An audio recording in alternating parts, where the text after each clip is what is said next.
Avez-vous déjà posé la question de savoir qui est la femme et de quoi elle est capable? Une femme vivait dans un ménage avec son mari.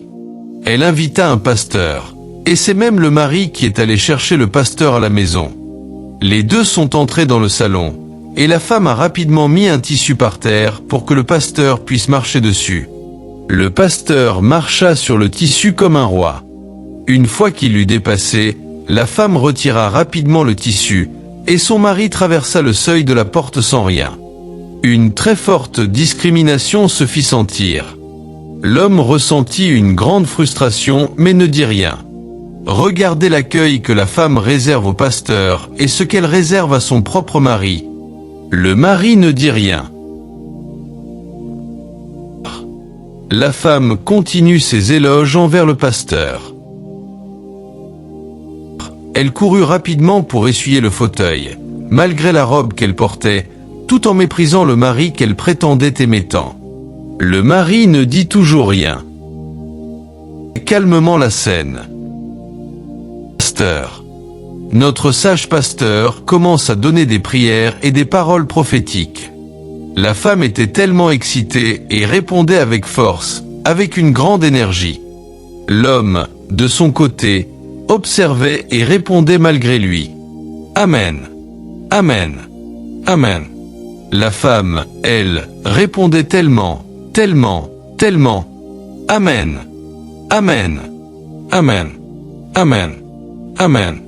Amen. Suivez jusqu'à la fin pour ne rien rater et tirez des leçons. Est-ce qu'une femme doit avoir plus d'estime pour son pasteur que pour son mari? Pour cette femme, le pasteur est-il plus important que son propre mari? Le mari était bouleversé.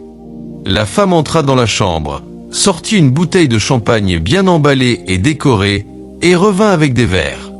Ensuite, elle servit le pasteur avec amour et tendresse, mais méprisa son mari.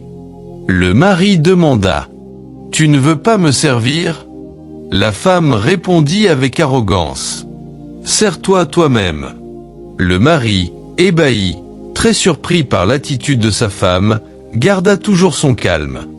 Le pasteur prit le vin à boire et continua ensuite ses prophéties. La femme faisait semblant de tomber, faisait des grimaces, des gestes bizarres, pour montrer que la prière avait des effets. Le pasteur poursuivait la prière, et la femme continuait de mépriser son mari. Mais dans ces conditions, le fait de mépriser son partenaire au profit d'un homme de Dieu ou d'une prière, est-ce que Dieu peut réellement exaucer une telle prière? Quand le pasteur eut fini, la femme alla une fois encore dans la chambre, sortit une grosse somme d'argent et la remit à l'homme de Dieu. Le mari, très étonné, resta sans voix devant toute cette scène. Le pasteur continua ses éloges à l'égard de la femme. L'homme commençait même à soupçonner qu'il y avait quelque chose entre le pasteur et sa femme. Et le pasteur pria encore pour elle. Comme l'argent était là, plus personne ne se contrôlait. Et la femme répondait toujours avec force: « Amen. Amen. Amen. Amen. Amen. Amen. » Le mari, quant à lui, faisait semblant de répondre, timidement: « Amen. Amen. » Quand leur théâtre fut terminé, l'homme, très agacé, rougit sérieusement et commença à gronder sa femme pour comprendre réellement ce qui se passait. La femme voulait maintenant s'expliquer. Le mari dit: « Jamais. Comment peux-tu me mépriser de la sorte et jouer à ce jeu insolent? Moi, ton mari, et en plus, dans ma propre maison? Je ne vais pas accepter cela.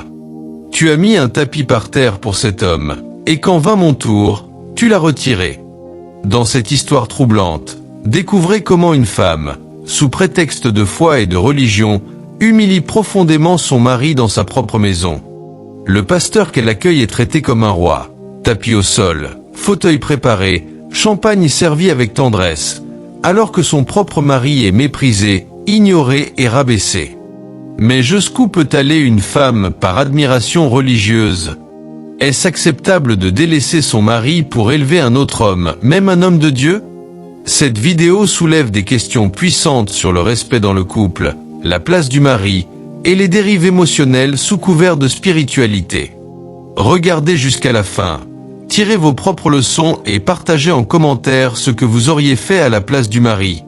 Tu as sorti du vin. Tu as servi ton soi-disant pasteur. Et tu m'as toujours méprisé. Tu as servi la nourriture. Je t'ai parlé. Tu m'as répondu avec arrogance. Et maintenant tu sors de l'argent pour cet homme. D'ailleurs, d'où sort cet argent? N'est-ce pas mon argent? D'abord, cet homme doit sortir de ma maison. De quitter sa maison, de mettre fin à leur théâtre, et de partir immédiatement. Très furieux, le mari parlait avec colère. Le pasteur sortit tranquillement. La femme, voulant encore s'expliquer, ne trouva plus de mots, car ses actes étaient inacceptables. L'homme la gronda sérieusement. Suivez jusqu'à la fin, tirez des leçons, et abonnez-vous. D'avoir fait une prière maintenant, la femme n'arrivait plus à trouver de réponse. Femme, tu dois savoir traiter ton mari comme un roi, au lieu de faire ça pour un autre homme, devant lui, et pire encore, dans sa propre maison. On a accepté un tel mépris venant de sa femme. Et cet acte peut facilement briser un foyer. Car si ton mari ne se sent plus respecté, il risque de te renvoyer de chez lui, et tu verras ton foyer détruit. En fin de compte, ça n'a pas été facile pour cette femme. L'homme a catégoriquement refusé de tout accepter, et cela a conduit à de graves problèmes dans ce foyer.